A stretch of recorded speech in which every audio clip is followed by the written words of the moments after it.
Hello, everyone. Thank you for joining us this evening in this Convo Hangout. My name is Jack Busenbark. I'm from Austin, Texas, and I want to introduce my three cohorts tonight. My partners in crime, well, not so much, but first is Deneese Krumm, and she's from Frederick, Maryland. Deneese. Hello, everybody. And then we have Kevin Willis from Riverside, California. Kevin says hello. And we have Jenny Hurst, her sign name is Jenny, from Columbus, Ohio. Hello, hello. All right, we're really thrilled to be here today because the four of us are deaf pilots. We're all licensed pilots, so really feel privileged to be here, the three of us, all four of us together. I have a private pilot's license, and we all do, but the four of us have been flying for a while now. But the most of them, those who have the most experience are Deneese and Kevin. They've got more experience. Jenny and I more have, we're kind of, kind of pay attention to what they're doing and we don't have as many hours as they do. We measure our experience in logbooks, and they're documented by hours. So now some of you may be looking at us and you have four deaf pilots, and how do you do that? So the four of us have kind of set up maybe FAQs, so the four deaf pilots here, people do ask us a lot, very often, as you may know. So, and they ask, how do you become a deaf pilot? What are the restrictions? What are the laws that impact you? What about ADA compliance? It's the FAA? Can deaf pilots fly? Can deaf pilots fly in other countries? So, and those are the kind of questions that we get all the time. So we decided to pick out 5 of the more basic questions that we get from outsiders, and then I'm going to go around and kind of ask those questions, and then we'll have an open dialogue. And we have those who might, answer a certain particular question, and then we're just going to go about the room. Okay. So now the first question is I'm going to ask Kevin. So can you just kind of talk about what kind of licenses are out there? I know there's a few of them. FAA is very complicated and confusing and overwhelming. Let's just keep it really simple. What are the licenses that are out there that we can get? Good question. And so there's 7 different certifications. Some are called licenses, some are called certifications. FFA recognizes the certifications, but the license certifications, you could switch the terminology back and forth. So there's 7 are as a student pilot certification, and that's where everyone starts, where they're learning to fly, and that's a student pilot. And then we have light sport, and then we have LSA, that's LSA. And then we have recreational, and that's more of a person, you don't see a lot of people using that. That's kind of the light sport from way back, but that's kind of phasing out. And so the LSA certification just came out in 2000. So then we have the private, and that's what we have. 4 of us have a private certification. And then the 5th, we have a commercial, and those who fly for hire. And they may misunderstand that as you can fly in the airlines like United Airlines or something like that, Delta. No, that's not what it is. That's a different type of certification. Commercial just means that people can pay for you to fly. As a private pilot, you could pitch in or you pay yourself. But if there's another person's paying for you, then you're considered a commercial, and you need a commercial certification. And then there's instructor certification. And then there's 2 types of instructors. There's a flight instructor, and they can teach both flight and ground. And then we have a ground instructor. That person can teach ground instruction, but it can't teach flying. And then they have the ATP, airlines, transport plane. That's the ATP. That's where you can fly on Delta and the UPS, FedEx planes and stuff such as that. So they got 7. So most of the deaf people are most concerned about those 4: the student, the light sport, private, and commercial. So why wouldn't a deaf pilot become an ATP? That's a good question. The ATP pilots have more restrictions because and standards because they bring so many people. They carry 200 to 300 people, so they want to make sure that pilot's well qualified, can handle different types of situations. We haven't seen any deaf pilot get an ATP certification. We hope someday that would happen, but we have not. And historically, we have not seen that. The ATP is very difficult. You have to get past a medical certification, and the minimum FAA standards are very strict. So, as a commercial pilot certification, you can get, you can pilot and you can do petrol. What's that? What are you talking about? Oh, I'm sorry. That sign is tow banner. So when you see the at the beach and flying with a banner, you can do that. Those deaf pilots, they can do that, and they can do. We know several people do that kind of work. Great. You want to add anything? This is Jenny here. Yeah, don't forget about the crop dusters, the farm. Yeah. Yes, you're right. Crop dusting. Did you mention actually the tours? That's correct. Tours. All right. Excellent. That's fascinating. And as you can see, Kevin's, throughout all those certifications, a little overwhelming, but no worries. We're here to help. And you get a better picture of what flying is all about. The four of us, we agree that flying is a thrill, an unparalleled thrill, and it can't be matched. We all live to fly, and if we don't fly, 3-4 months, we all start to get real cranky. Yeah, really. No, not kidding. Right? Jenny here. I would absolutely agree with that. You get the itch to go and fly. Yeah, as Kevin said, yeah, you get the itch. So now I would like to ask Deneese. So the four of us have the private pilot license, and so what are the limitations that are set on us as deaf people? Can we fly from any airport? Can we fly in any airspace? Can you maybe elaborate if you don't mind? Sure. Okay. So, first of all, it is a good thing that 20 years ago, when I started to fly, I had no idea about the limitations. I thought, well, I can do all of this. We can do all of this, but there are some limitations. And there are some loopholes to get around that, literally. I do want to mention that deaf people have to have a SOTA, which is a statement of demonstrated abilities. So for a deaf person, this means that we could show that the FAA, that we are able to fly. So if the plane was to stall, there's a horn. And we can't hear that. So we need to show that the FAA, that we can actually feel the stall will happen and we're able to recover from it. And that is it.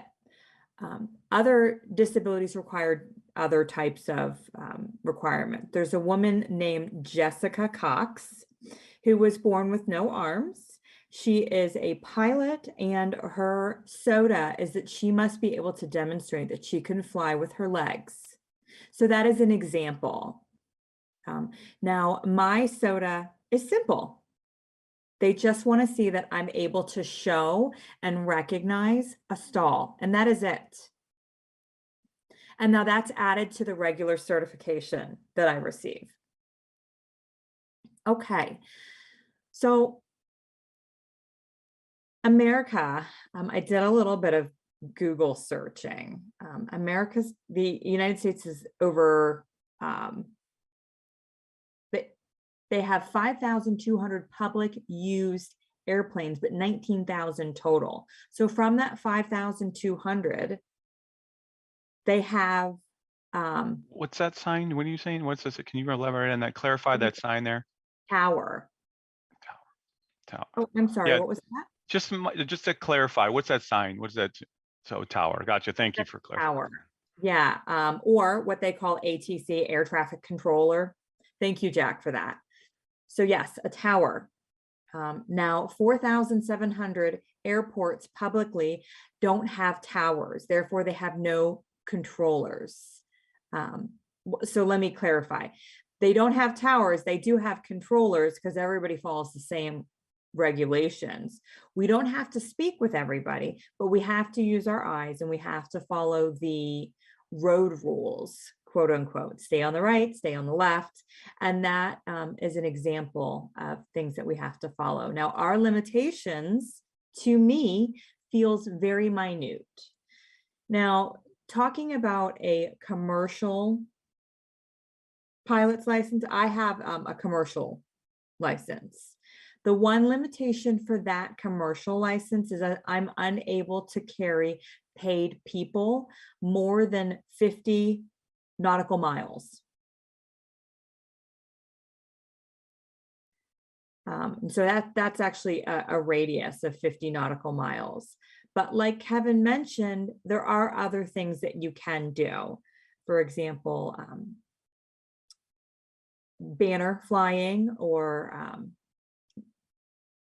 Oh yeah, the skydiving there. Yeah. parachuting. Yes, that's absolutely right. And I did that for 2 years. I worked as a ferry pilot, which means that, for example, like a used car sellers, a business might want to buy these planes, but how do they bring these planes to their location and get it fixed up to sell it? Well, they would hire crazy people like myself that would get on a plane, and most were not in perfect condition, but it was flyable. I might be sweating bullets, but I delivered those planes, and I did that for a few years. So that was the commercial license. I also shortly wanted to communicate about how I communicated with airport towers. There's only 500 airports that have that, but they're called Class C. For example, Indianapolis, Columbus, Frederick, Maryland. Oh wait, Frederick is a Class D, Delta. Okay. So it's possible, but I myself personally don't have any interest in flying to Class Bravos, B as in Bravos, Atlanta, New York, Houston, very, very large, heart-pounding airports. I am comfortable at the Class C level. So I won't actually fly first. I will reach the tower that I'm going to, or I plan to go to, and I'll introduce them. And I do not say, "Hi, I'm a deaf pilot." Absolutely not. If I say that, they will absolutely freak out. I have learned from Kevin, actually, that it is best to use the term, "I'm a Nordo," which means I fly without a radio. A lot of hearing pilots with maybe really old planes fly Nordo. And so that's how I introduce myself. I'll call the tower and I'll say, "Hi, I'm a Nordo pilot." And they'll say, "Oh, sure, okay." We have a conversation. And usually later in the conversation, they'll always say, "Well, why Nordo? Is your radio broken, or is this an old plane?" And I'll say I'm deaf. And usually they're okay with it after I've already had a conversation for 5 minutes or so. And they'll say, "Wow, that's really cool." And then I introduce myself, I introduce my pilot, I identify the plane, and they'll ask me around what time I will arrive. And then after I take off and I get closer to the site, roughly about 7 to 10 miles, you can see the tower. You can't actually see the tower, but you can see a light pin, which is a light gun. And if it's green, they're welcoming me. You have to know all the colors. There's green, red, white. You have to know what they mean. And it actually happened to me once. I was flying and then it was green. I had the green to go to land, and then it changed to red, which meant turn around and leave. So I had to circle the airport. Now, why did it change red? Well, it just so happened that another plane had an emergency landing and I needed to get out of the way. So that Right, is that's cool. what happens at a tower. All right, so time is running fast. So let's Sorry. move on to the next person. So in that information Deneese just shared is best we can do to really give it in a synopsis. synopsis, so they have the tower there, and they control the airspace around the airport. So, and it tends to be around the tower, the airport's right around there. So we have, second limitation. So I'm going to jump over on the third question. So the next generation is called next gen. That's from the FAA, and they announced that 20 years ago, and the deaf pilots were really looking forward to that, and saying that finally we would be equivalent to hearing pilots. This technology was going to give a lot of promise, and then they said, so they were changing from a audio to a text-based communication. So it was very promising, and they were going to use GPS technology for tracking and navigation and real-time traffic information. And as we got closer, in reality, it's been slow to implement, very slow to implement. Secondly, the text-based communication hasn't been really happening, and we're still waiting on that. It has some, the GPS navigation is there, so that's a nice advantage now that we have, and the real-time traffic. We have apps on our phones that provide, on our tablets, that we can, or built into the plane. Some of them have display screens ready, and it gives you the real-time traffic display, and you can look in it and zoom in and zoom out, and you can actually see the planes. And you say, oh, that's United Flight 704, for example, or a private plane, regardless. And it gives you that real-time weather as well, Doppler radar web, and that's a pilot's best friend. We can all agree on that, right? One of our many best friends. That's right. The Doppler, yeah. That'll tell us if there's a serious storm coming, and we can work around that, fly around it. So it's really a wonderful technology.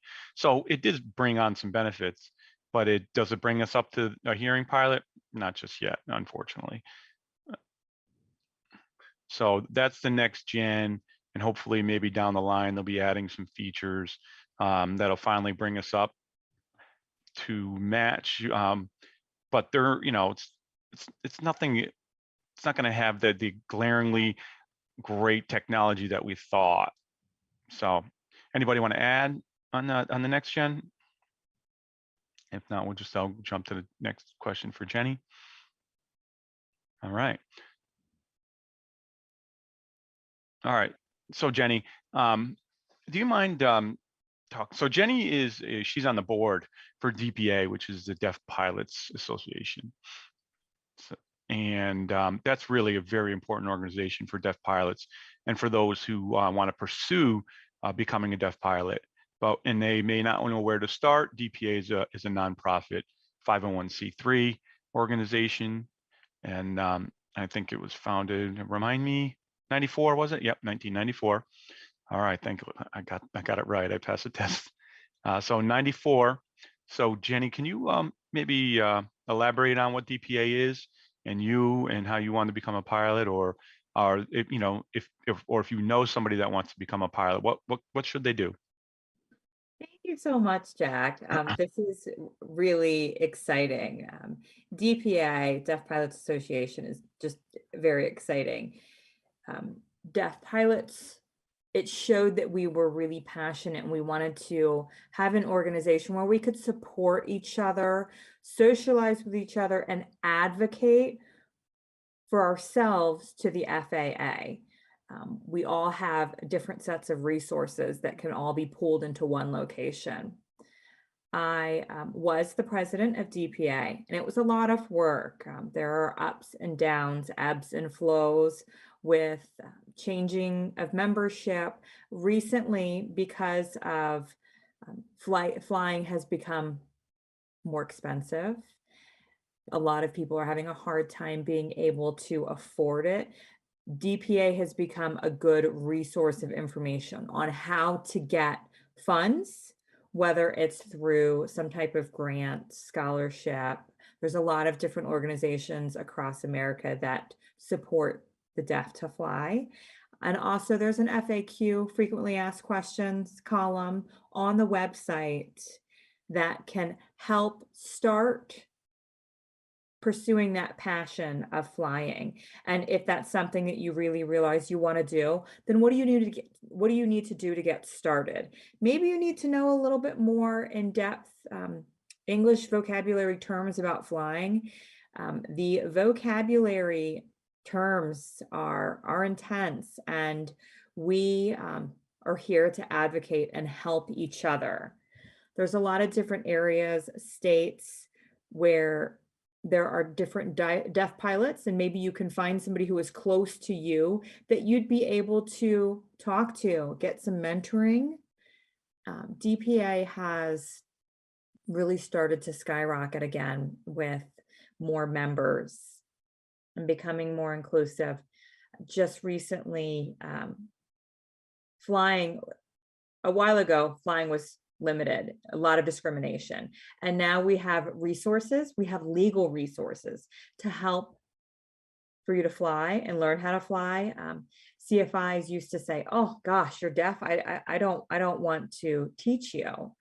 And now there are lists of certified flight instructors who want to take that challenge. And what's a CFI? Can you elaborate on that? Yes, CFI is certified flight instructors. They have to be approved by the FAA, and their credentials are given to them by the FAA online. So you have to be very careful. Sometimes it becomes a little bit scary about what you need to do. We are here to advocate for CFIs and for deaf students, and they provide scholarships for interpreters, grant money for interpreters. So if you want more information, please look at deafpilots.org or check it out on Facebook. There are a lot of different support articles for that. So Jenny, you mentioned the FAQs there, and I threw it out there because it's a huge benefit when I took lessons way back in the day in 2015, and it benefited me a lot. So those FAQs, do they benefit student pilots only, or does that help CFIs as well? Answers for CFIs that may be concerned.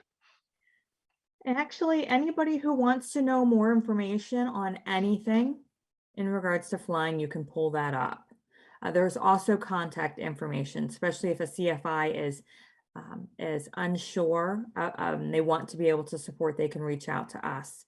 We have a lot of support resources, and honestly, my CFI was amazing. His wife is a teacher, and so he picked up some signs from his wife that he was able to bring and instruct me with. And so while flying, it was an absolutely amazing experience. That CFI was really unique, and I hope that other deaf pilots will be fortunate to have the same as myself. This is Kevin. So I noticed that organization is a great resource for flight schools, flight clubs, and there's a lot of people that are involved with providing education and instruction and flight training. So it's not only for flight instructors, but so businesses who want to rent out a plane, they're concerned about a deaf person, they talk to an instructor, and so you could use those, and we provide great resources, answer a lot of questions, and then may not be available on the website. We can answer those through email as well. Jack, that's very true. Really, flying is, like I said, it's an amazing experience, and it's something that all four of us, and I am sure you all agree, we really want to promote and encourage those who want to take lessons. Go ahead and go for it, and go to deafpilots.org and just start there, or you can contact any of the four of us. And so we have an audience question. So let me look here. All right. I thought it was from the audience, but it's from one of the panelists. FlyIn. What is a FlyIn? So can one of you maybe talk about the DPA FlyIn? Okay, Deneese. Deneese here. That's so exciting. I remember my first time. Kevin hosted the 20th anniversary. It was just an amazing experience. It was deaf pilots from all over, and also from France. That's right. We had French pilots. And Kevin, gosh, I don't remember how many how many deaf pilots showed up?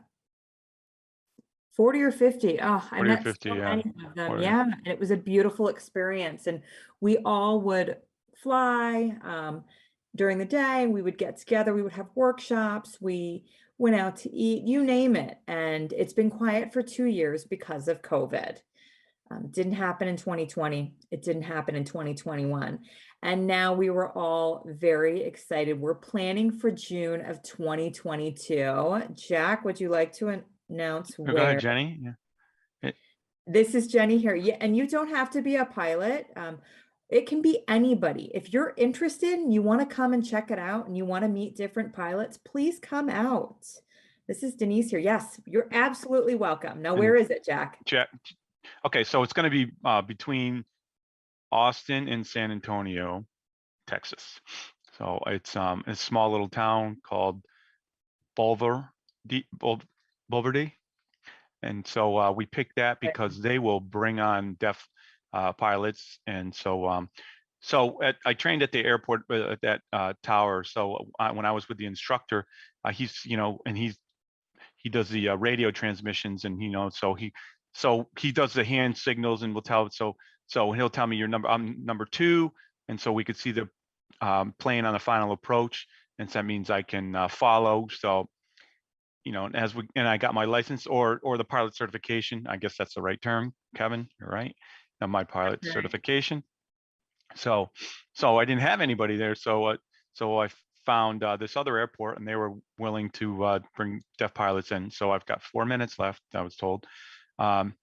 So they were welcoming deaf pilots, and to find places that welcome deaf pilots is kind of hard. So people are kind of nervous and scared. But my personal view on this is that they're very audio based, centered. It's an audio centered culture, and so if you don't know the answer to a question, the answer is no. So if you're not sure, it's no. So don't do it. And that's the safety is always first, and that's embedded into FAA, and that's good for them. But unfortunately, that means when you get a deaf person that wants to learn how to be a pilot, no is the answer. So it's typically a problem. So as Jenny had mentioned, very important to look at the website, Deaf Pilots website, and honestly, and find a female-run flight school, because I hate to say it, but only 6% of airline pilots in 2013 were women. So they're only a minute amount, and it was a male-dominant world. Actually, the airline industry is 4% as a whole. But total of all, so very little amount of women. So they tend to be a little bit more notice, the male dominated. So if they see somebody deaf, they may be a little bit more open. So that's one really great thing about a woman-run flight school, and that's a little secret. If it's female-owned or female-run, they typically be a little bit more welcoming of deaf pilots. And this is Kevin. So flying is open for everyone. If you're interested, come and join us, meet us. You can meet deaf pilots, not just the 4 of us. There's so many more of us. And when we all get there, so if we're available, if you want to jump in, you can pay in, and we could fly different places. Sure, we'd be happy to it. It's a good place. Another good place is without where to see pilots that fly without radios. And yes, become part of history. Yes. Yes. So it's June 1st to the 5th of next year, Belvedere, Texas. And there's a lot of information on the website. All right. Thank you all for, we're out of time. So I really want to thank Convo for hosting this in partnership with DPA TV and the Daily Moth as well. Really, thank you all for joining us tonight, and hope that you've learned something, or maybe you're thinking about or encouraging somebody else that may be a little bit excited to become a deaf pilot. Bring it on. The 4 of us are proof that you can do it. Happy flying. That's right. Bye-bye. See ya. Bye-bye.